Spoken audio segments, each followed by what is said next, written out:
দেখো 10 মিনিট হয়ে গেছে। এবার এই 10 মিনিট বাদে আমি গ্যাসটা অফ করে দিলাম, কিন্তু এখন আমি ঢাকাটা তুলবো না, এটাকে আমি আবারও 5 মিনিটের জন্য দমে রাখবো। 5 মিনিট বাদে ঢাকাটা তুলে নিলাম। দেখো তোমাদেরকে রাইসটা দেখাচ্ছি কতটা ঝরঝরে হয়েছে। তার মানে আমি প্রথমে 5 মিনিট রেখেছি মিডিয়াম আঁচে, আর 10 মিনিট রেখেছি লো আঁচে, আর 5 মিনিট রাখলাম দমে।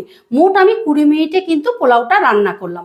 আর দেখো এর মধ্যে চালটা কিরকম ঝরঝরে হয়েছে, মানে রাইসটা। তোমরা এই প্রসেসে একবার তৈরি করো, দেখবে একদম 100% রাইট। মানে চাল আর জলের মেজারমেন্টটা ঠিক রাখবে, তাহলে একদম ঠিক। এবারে শেষে দিয়ে দিচ্ছি অল্প একটু শাহি গরম মশলা, দিয়ে দিলাম অল্প একটু ঘি। এবার সমস্তটা আলতো হাতে মিশিয়ে দিচ্ছি। আর বন্ধুরা, এখন যতটুকু তোমরা দেখছো একটু আঠা আঠা ভাব আছে, ঠান্ডা হলে কিন্তু একেবারে ঝরঝরে হয়ে যাবে। সমস্তটা বেশ ভালো করে মিশিয়ে নিলাম। দেখো তোমাদের আবারও একবার দেখিয়ে দিচ্ছি। তো চলো এবার তোমাদেরকে আমি পরিবেশন করে দেখাচ্ছি।